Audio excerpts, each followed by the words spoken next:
Ladies and gentlemen, family and friends, communities listening, viewing, and subscribing to this wonderful show, welcome to yet another episode of the Hindsights Podcast. You know me, I'm your friendly neighborhood Kevin Hines, and today's guest holds a very near and dear place in the hearts and of my lovely wife Margaret and I. Her name is Nadine Nicole Crocker. Full name, of course. And by all accounts, friends, she is a walking phenom.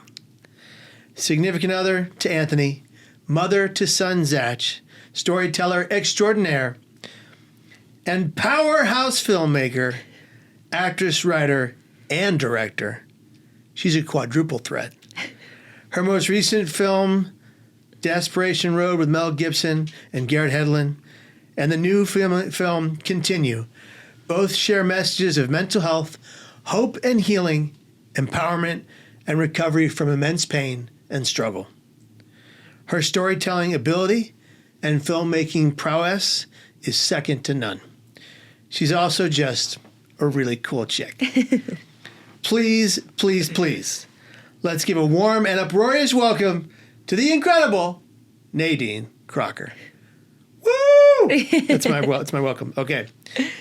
Nadine, how in the heavens are you? I am amazing. And Good. I need you to introduce me like that every day. It just makes me feel so good. Yes. Like wake up, first phone call I of just the hear day. that. That's it.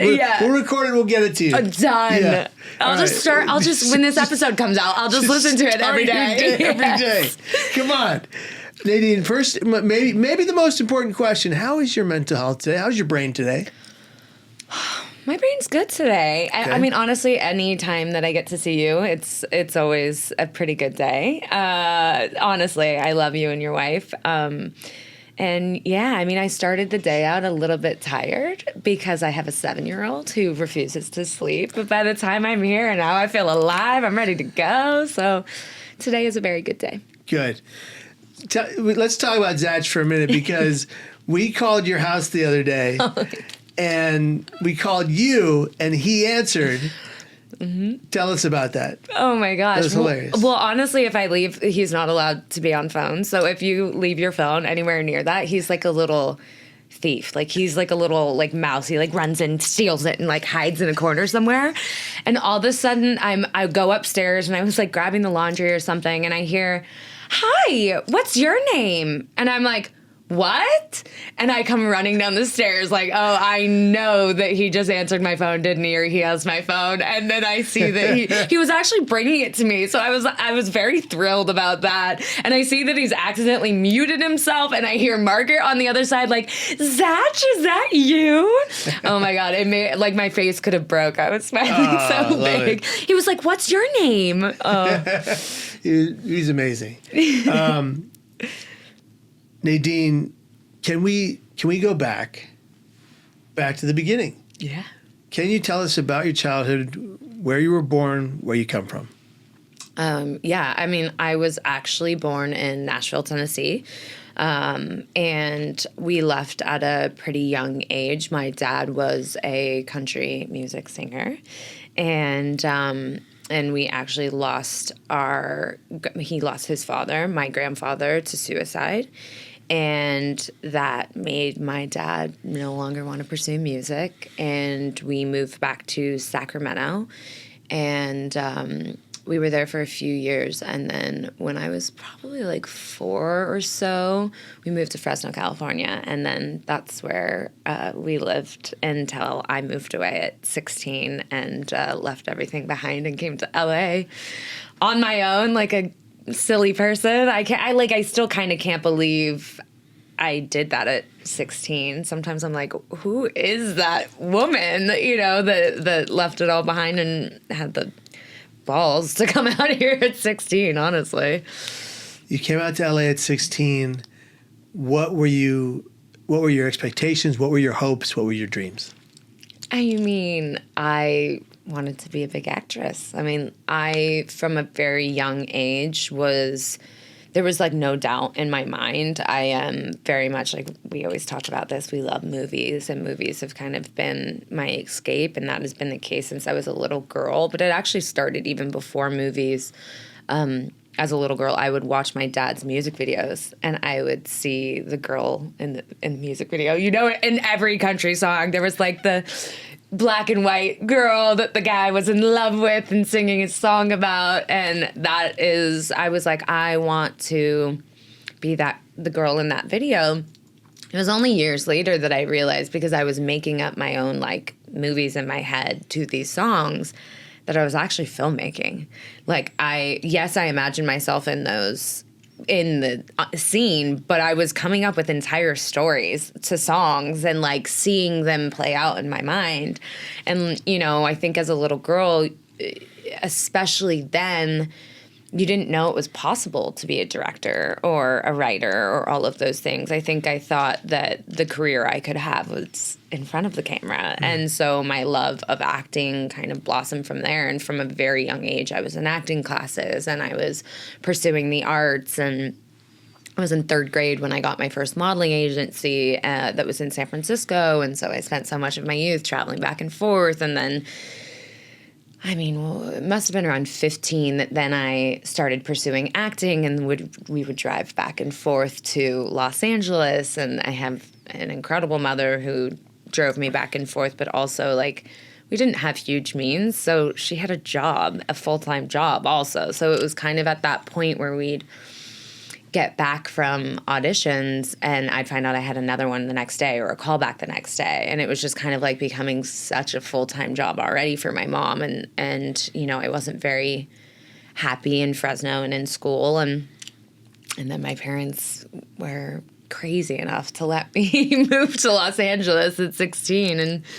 And, you know, I already had reps and everything out here in LA when I came out at 16, 17-ish. And then, yeah, I got 3 jobs. I had to do whatever I could do to pay my rent and to figure life out. And, you know, I obviously had the support of my family as well, which they definitely helped me out a time or two. And, yeah, I think so many of us are, like, naive at 16. You think that, like, I'm going to book my first job, and then I'm going to win an Oscar. And, like, I laugh about it. I talk to, like, so many times when I talk to people in their 20s now, I'm like, yeah, I remember thinking 25 was old. And I would be married with kids. I would have, like, owned my own house. I was going to have an Oscar. I was going to have and then, like, you go to 25 and you're like, I'm a mess. I have no idea how to accomplish any of those things. And please don't give me a child. Like, I shouldn't have a child yet at 25. Like, I still need to figure out life,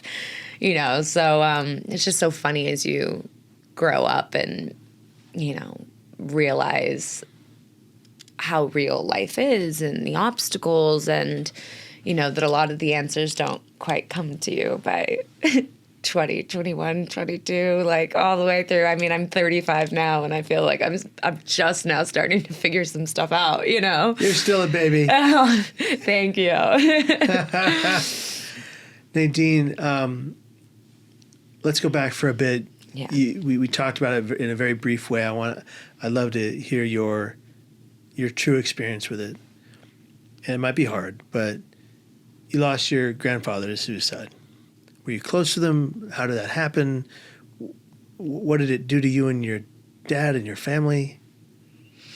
Yeah, I will say I was really young when it happened. Okay. And, you know, in a lot of circumstances with my movie are because me and my dad have spoke about this since I found out that, because they hid it from me for a long time, that's how he had passed. And in a very Crocker way, I found out through a joke that my grandfather had actually taken his life. And honestly, I think what my dad figured out at a very young age that I had those same battles as my father. Like, my father has always struggled with depression as well and suicidal ideation. And so he's had his own struggles. Like, pretty much everyone in our family, like, unimmediate has had their struggles with depression. And so, yeah, the loss of my grandfather really rocked my whole family. Everyone had their own ways of coping and dealing and pain, and it really kind of, my dad was never really the same after that. He had a lot of like anger and pain and his own struggles, you know, so it really did rock our family. It also changed the course of my father's life because he gave up on all of his dreams, you know, but I have always said that if it wasn't for him giving up and hearing that regret all of my life, I think it instilled something in me, like at a very young age, that I would never give up, and there is no end date, you know? So again, those kind of losses and things, they really rock your family. But there's also, you know, you can find little lessons that helped us along the way too, like that, like I will never give up on my dreams because my dad does regret, you know, in his grief, giving up on his, and, you know, it was definitely, it's the unanswered questions, you know, that a family really never heals from. And like, you know, with my grandfather in particular, he had a suicide clause, and there was a 3-year suicide clause with his life insurance that he had taken out, and he waited like 3 years and 3 days or something like that. I can't remember the exact math for the clause to expire before he ended his life. And I think that can also really mess with people, because that means that it was a plan for that long, you know, and that's why that very much made it to continue script, because, you know, talking to my dad about that and knowing how that affected him, and you know, and the letter that was left behind really had absolutely no answers, and he couldn't accept that was the case, and he spent years searching and searching and searching. And so there's so much in my movie that is like both my father's story and Continue and mine. And so that whole movie was kind of like, I wanted to honor him and me and my struggles and his pain from the loss, and, you know, that I've been hearing about since I was pretty young. So yeah, I mean, I think that there's a giant hole, you know, in your family when someone does that. And you know, there's this entire scene in Continue that I explain that it's when you make a decision like that, it's not you whose life you affect because you're gone. You know, you aren't there to witness the ripple effect, you know, which I know you have talked about a lot, but it's us that's left with that loss and with that pain, you know? And so, yeah, I mean, I think that it's also hard because a lot of people don't, if they haven't healed, they don't know how to talk about it. And that can kind of be the worst part. You know, I've been through so much therapy and so much, like, I have such a great team behind my mental health now, you know? So it's like these things are part of my conversation, and I've gotten very comfortable with talking about mental health or my mental health or, you know, trauma, but that's not the case for everybody, you know? So there's definitely a lot of trauma that remains in our family because of it. Can I ask you, Nadine, was learning that was the way he died the most harrowing experience of your life? And if not, what was the most harrowing experience of your life, the most difficult experience of your life? And how did you get through the pain to where you are today? I mean, I definitely won't say that was one of the most harrowing, because I've been through such harrowing times that it's kind of hard to weigh in on what, you know, I've had like really tough situations. I will say, I want to say I was like 10 when it came out. And again, it was like, you know, I almost feel bad saying this, but the way that I found out about my grandpa is like, my dad uses humor to talk about pain. And so he was like, we were talking about my grandpa, and he was like, oh, you know, he's just hanging out in the garage. And I was like, what? And he's like, because my dad hung himself. And I was like, and my mom looked at him like, like no one really knew what to say at that point because I had been told he died in his sleep of like a heart attack, like went calmly into the night, you know? And so it was definitely like, I'll never forget that experience and like being really confused by it all and also like why you would lie to me about it, you know, like, but I get it, you know, until a kid can rationalize or understand, like I could understand, you know, maybe having a different story but it definitely wasn't an ideal way to find out.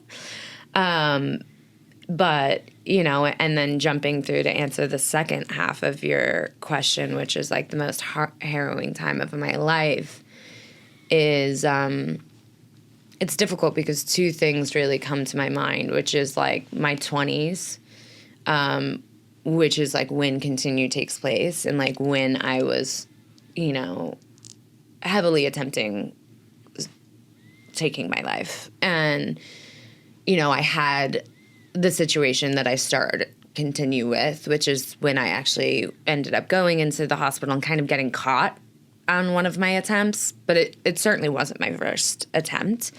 You know, there was a time where I was pulled back from jumping off my balcony and ended up giving myself a gnarly concussion because they pulled my shirt and I came, you know, so like there was like many nights that because of substance abuse and depression, like it was really dark in my 20s, and I sometimes feel like so grateful that I survived them, you know, and it's like there's such a confusing time. It's like you're expected to be an adult and you don't feel any more together, and my family was going through one of the hardest times, and there was, you know, without me outing other people in my family's trauma, but there was like addiction very heavily, and we thought we were going to lose someone we really, really loved, and everything was just kind of in shambles. And for me, you know, I was with a person at the time who was a hardcore atheist. And so he convinced me, like, there is no God. And you can't take away the, like, faith or hope to a person who has zero at that time, you know? And that ended up being what led me to those times and those attempts.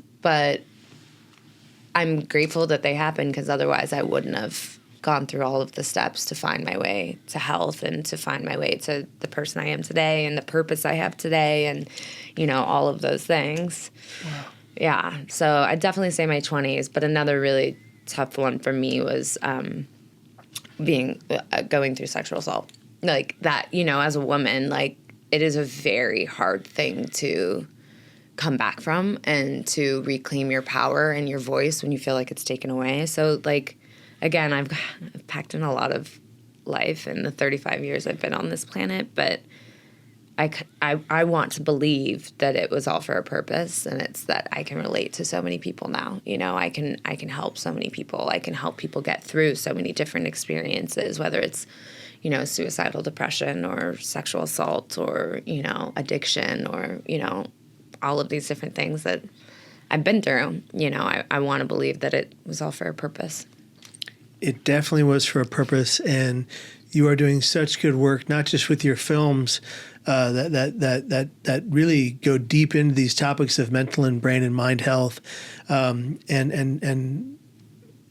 brokenness and surviving the brokenness to triumph on the other side, to face adversity and survive every time, no matter what, and to hold faith and have faith past what you used to believe in, and so you're giving back in a way that is really powerful and beautiful, and we love it. And you know, Nadine, I would love for you to talk about the two films that you've got right now, Desperation Road and Continue, and then talk about the Continue On Foundation, because I think the way you viscerally share stories through films, it's palpable. You feel the feels that it's like when you watch your films, you are the characters. You become what they're going through. You feel it in your gut. You know, there are films, and then there are films. There are movies you can watch and you have no internal reaction. Then there are films that are made by extraordinary filmmakers that stay with you forever. You're the latter. What I'd like to know is, let's start with Desperation Road. what was your inspiration for the film, and why was it so important for you to make that film? I mean, originally, Cassian Elways, who was my mentor at the time, is who brought me Desperation Road. And before I make any decision, I do a lot of homework. I put a lot of thought into what I will attach my voice to, because it's not just using my voice, it's also years of my life. Like, it is a huge commitment. It's time away from your family, all of these different things. And one of the things I resonated with the most was the opportunity to show that mother-daughter relationship and what it is to have absolutely nothing and nowhere to turn. And I think I saw different characters than, like one of my favorite characters is the character Larry. He's, by all accounts, should absolutely be the villain of the story. I love him. I feel for him. I feel for his struggle. I feel for his grief. And, and so when I first came onto that project, like, I did what I often do, which is I'm like, I have a lot of thoughts. And I'm so lucky that Michael Farris-Smith was so trusting and so game, because he had watched Continue, and he was like, you're the person. You are my person. Like, so yes. And I'm like, okay. So he really went there with applying. I mean, I had like 10 pages of notes, and he went there with applying them all. And then it was like, and he knew that part of it was like, you apply these, and then I do the rest. Like, then I put my hands on it. I get my hands in the dialogue. I get my hands on the mother-daughter relationship. And because one of the things that I think a lot of films forget is they're focused on a thrill or the plot and all of these different things, or they really want it to be thrilling and action-packed, but they don't realize that without drama, you do not ground the relationships, and you do not care about the people who are punching, kicking, and shooting people. It's like we care about those things because the relationships, because what's at stake, so I came in and did what I do, which is bring drama and bring like the dark, like, I don't want to say the darkness, but like the levity of the stakes, the relationships, and built from there. And one of the things that was most important to me was that mother-daughter relationship. And that's not what the movie is about if you read the book or when you saw the first script. It's just, but that's what it was about if it was my voice telling it. If I was to be attached, that's what I cared about. And I don't believe that anyone, even if they're a villain, doesn't matter. I believe that their story matters. And why is he in pain? And why can we empathize with him? Because, and what you said is like the truest thing I can say that I set out on every picture is storytelling is a way that the audience, no matter if you're like, let's say an example is Venom, right? They're making new films where you're following technically a villain. If you are an audience member and you are on the ride with our hero, it doesn't matter if they're a villain or if they're a hero. We root for them. We empathize with them. We know their journey. We want them to win, so my whole mission always is, how do we get the audience to stop watching a movie and to live it? How do we get them to open their eyes to a person's perspective outside of their own? How do we get them to empathize, and maybe the next time they pass a mother on the street with her child, they give $1 or they give them some kindness? And, so my mission is always, how do we make the audience relate to these people and their struggles in a different way, So when you just said it gets you on the ride, I'm like, that's all I ever want to do. And also, I don't care if you're mad at me or you love me. I want you to think about my movie when you leave the theater. Yeah. And that's like, was my mission with Continue. Like, some people told me, I can't give too much away because that movie's not out yet, but there is some twists and turns that break a lot of Hollywood movie rules. And everyone was like, people are going to hate it. I hate that you did that. And I was like, good. I hope they do. I hope that some people love it and some people hate it. And because you want to know why, when they walk out of there, they're going to be talking about it, and they're going to talk to someone that they saw about it. And it's going to stick with them. I guarantee it. And I had to risk it all and believe in myself and my vision for that film. You did, and you did do that very well. both with Desperation Road and Continue. I've seen both films, and with Continue, whether you hate it or you love it, you're right. It'll never leave you. Oh, thank you. And if that was your goal, you've achieved your mission. And I can't wait for it to come out and change the lives of people all around the world.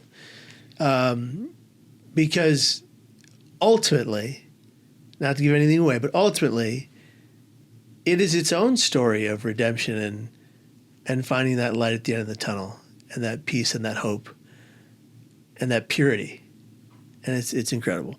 Nadine, I'd love to know if you can answer this. What is your ethos? What is the motto you live by? Or what internal messaging means the most to you? Internal messaging. I want to think of like a mantra because I have so many of them. I'm literally like a manifestor. I have Post-its all over my wall of things like I want to remember. God, what is that saying that I love? It's like be stubborn with your vision, but flexible with your plan, right? So it's like I am very much a filmmaker who, like, when I have a vision, I fight for it. If you're not going to see that vision through, I don't want to tell the movie. Like, so many of the people who really inspire me have very distinct visions and voices. And I think that that's why we're put on this planet, right? I have a distinct voice that's unlike this person, and their voice is unique in their ways.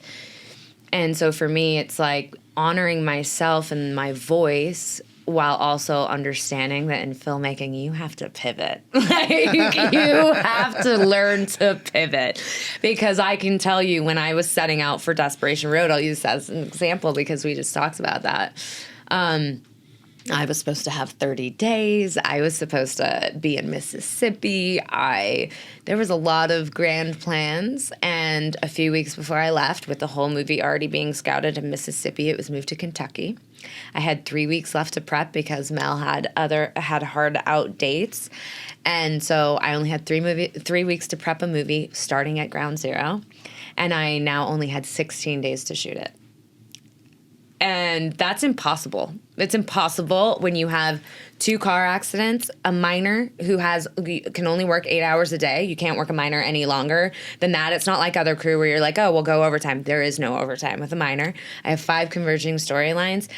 I said the 2 car crashes. Yeah. Oh, and sexual assault. So with a closed set. So tell me how you do all of that and honor that it's supposed to be a thriller and action sequences. How did you do this, Nadine? It makes no sense. How the did math you do doesn't. this? I don't know. It really kind of like I still have PTSD, like flashbacks where I'm like, oh, I'm here. I did it. Okay. The movie's finished. It's in the can. It already came out. Relax. But again, so it's like. And it goes back to, like, when I really go to the mantra, too, it's more so, like, I won't say that I have, like, a beautiful quote for this. It's more feeling, is that nobody has to believe it but you. And nobody did believe it. No one believed a young actress will become a writer-director. None of my reps believed it. None of them would read my writing. They all dropped me with a 2-week-old baby in my arms while on maternity leave. Wow. That is why Continue exists. Because I had nothing left to lose, and I was like, I'm done asking for permission. And I made that movie, and then I realized that was actually my calling. Like, I was put on this planet to write and direct movies. I love acting. I think I'm all right at it. I did all right in Continue. But I'm meant to tell stories, and it didn't really matter that if anyone else believed it, I had to believe it. Mm. And I couldn't give up. And everyone told me not to invest a huge amount of my own money into my movie. Everyone told me I couldn't raise every dime of that financing. I mean, in the end, I wrote, direct, produced, financed, invested a lot of money of my own, raised every dime of capital, and I ended up selling the movie myself. Like, that's silly. Like, yeah. But because of Desperation Road, I was able to find my home, which I can't say yet. No, I just almost said it. I was like, wait a minute, I can't say exactly until it's released. The home that I did find. But again, even that, though, by all accounts, my second film beating my first one out was like the worst thing ever for me. Like, I'm like, no, my debut film has to be Continue. It was my first film. It was my directorial debut. Yeah. It happened exactly as God intended it, because the doors that opened from Desperation Road gave Continue a way better outcome than it would have ever had if it had come out first, you know? Wow. Incredible. Okay. Switching gears here. Tell us about Zach and Anthony. Oh, I love that. Come on. Yeah. Zach and Anthony. I mean, I don't think you understand how much your life is going to change, right? Well, even with marriage, yes, your life changes. I know you understand that. It changes in a huge way. And you find someone that you really want to put the work into keeping and you want to be a better person for. But I was 2 months out from my wedding and found out I was 2.5 months pregnant. So it was like, oh, holy shit. I thought I'd get to be a wife for a little bit. Like, I'd get to breathe that in before I was a mother and he was a father. And we were 27 and he was 26. My husband's a year younger than me. Oh, my goodness. And we were like, okay. And mind you, at the time, we're bartenders and waitresses. Like, we have big dreams. We have big plans on how to achieve these big dreams. And now we have a person we're responsible for. And so, yeah, it was the best thing that ever happened to me. I mean, because until you have this little creature in your arms and you're like, I am responsible for keeping you alive. I love you more than I've ever loved anything on this planet. I would die for you today. It was my biggest trust fall into the universe because truthfully, like, there's things like SIDS. Like, literally, your kid could just stop breathing in the middle of the night for absolutely no reason. For a person who has severe PTSD and gnarly anxiety, that is unfucking fathomable, excuse my language. But, like, it was hard at first because you love this thing so much and you just want to keep it safe and you don't really know how and you just have to let go and just love as much as you humanly possibly can and trust that it'll be okay. And we have been, and we've figured it out. And, you know, now we call ourselves the traveling circus. Like, I love that nothing changed. We pursue our dreams like crazy people, and we want to show our son that he can achieve absolutely anything. And my son is already, like, he's directing movies. He tells me action and cut. He tells me where he wants to edit it. He's like, I want it to say this here, so I'll do voiceover. Like, I am making, on my off time, I am making full YouTube movies for him. Wow. Because he's already, like, he's a creative. And, you know, it's like, I think back all the time where, you know, I think a lot of people thought, like, oh, this is where she gives up on that because she has someone she's responsible for.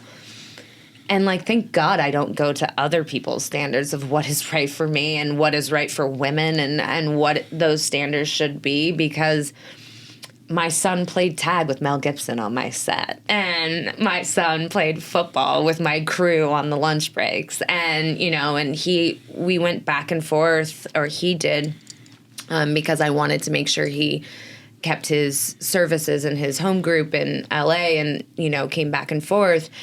And this last time when we came back and now I'm prepping to leave for my next film, he was like, promise you won't leave me again. I want to come the whole time. So I was like, great. So now we have on-set teachers preparing for him. We have an ABA therapist that comes with us because my son also has autism. So we need to make sure he always have his services. And, like, so he basically made me agree that we'd be the traveling circus and we'd go everywhere together. And I also know that there will be an age where he's like, I don't want to go with you anymore. And I have a girlfriend. I don't want to leave. And, like, you know, it's just like, and then I'll have to pivot of being like, you know, I want you to still always want to be with mommy, you know? So it's like, it's just, you know, it's the best thing. And I do feel like I'm like, before I move on from that, though, I do have to talk about my husband because I tend to do that. I gush over Zachi and then I forget about Anthony, who is the most supportive and amazing partner. And you know him. And there couldn't be a person who supports me more in my life, we bounce all of our best ideas off of each other. We help each other write our scripts. It's like, he's the first person who reads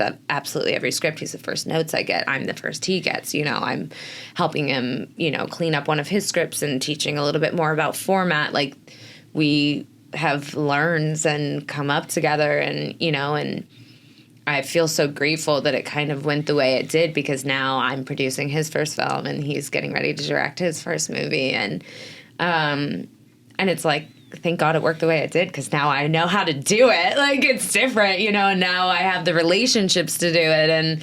And so, yeah, I have a really amazing partner, and we both have the same dreams, and so we just have always had to have agreements. It's like we can never do a movie at the same time. Our son is our first priority, so we kind of have to plan our schedules around that, and somehow we do it. You make it all happen, and it's a beautiful thing to see.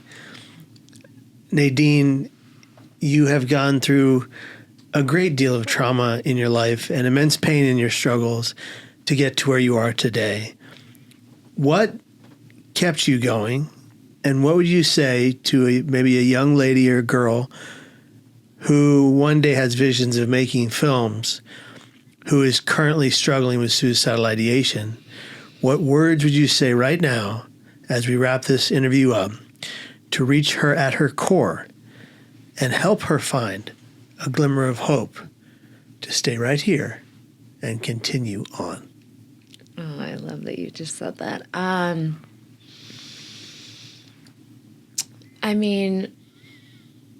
I think the worst part about depression and suicidal ideation and, trauma is that you feel like a burden. You feel like something is wrong with you, and it can be such an isolating feeling. And so the thing that I would say to someone who is watching this, who's feeling that way, is you're absolutely not alone. And one of the most beautiful things I realized about depression and all of it through Making Continue, because after every screening, there's a line of people waiting to talk to me and tell me their stories, is how ununique it actually is. Like, there are so many of us going through silent battles, and the more we talk about it and the more we raise suicide prevention and mental health through storytelling, the more we make it regular to talk about our mental health or our struggles, so that other people out there know that they're not alone as well. And again, like, this is what I always bring it back to. If it wasn't for suicidal depression, which by all accounts should be one of the worst things I've ever gone through, and is one of the worst things I've ever gone through, but it's also brought me the biggest blessings I've ever had in my life. I've now seen that all of my trauma has brought so much beauty into my life. It's made me be able to connect with so many different people. It's made me write so many different films on so many different subjects. My purpose in life is impact filmmaking. We talk about this a lot. I have film on sexual assault. I donated my points from writing that to sexual assault. I have films on domestic abuse, because that is something from my past. I have donated my points from writing that film to domestic abuse, suicide prevention. Continue. My points from writing that go to charities that already exist, and I created Continue On, my own foundation, right? So this is my favorite principle from the program, is we don't know the point of the exercise until we get through it, until we put one foot in front of the other. And only through getting through some of the hardest years of my life do I understand it better. Do I understand why, or at least what I believe the why is. So what you're going through right now, it will not last forever. There is hope at the end of the tunnel, and your voice absolutely matters. Not only does your life matter, but your voice, because if you stay and you become a filmmaker and you tell your story, then just like you're listening to me say this right now, someone else will be listening to you talk about your experience. And you and your voice could save a life. It could change someone's life. It could make them pursue their dreams. We all have a purpose.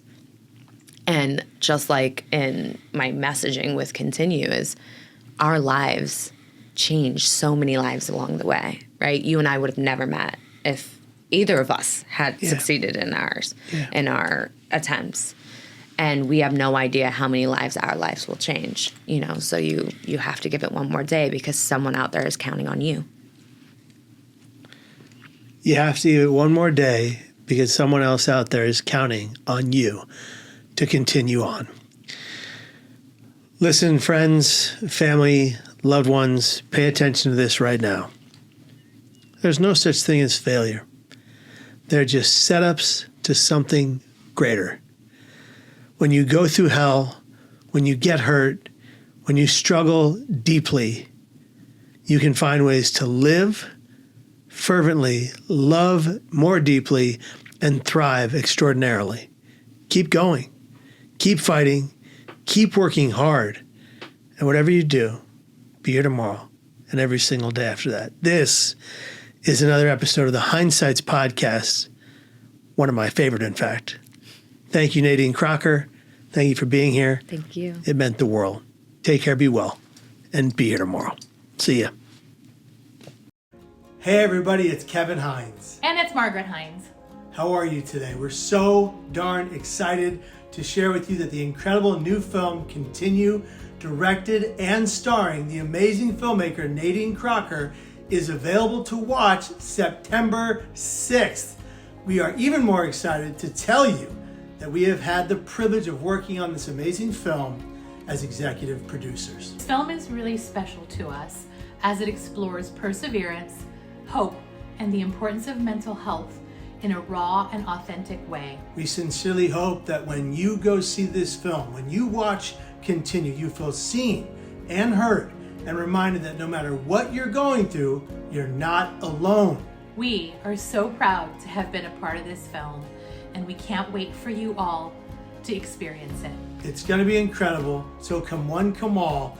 We believe this film has the power to make a huge difference in people's lives, so get ready to be inspired, get ready to find hope, and get ready to be moved. Thank you for all of your support. And remember, take care of yourselves and each other. And continue on. Keep on going. That's the message of this film, Continue. See you on September 6th, watching this incredible film during World Suicide Prevention Month. Bye, guys.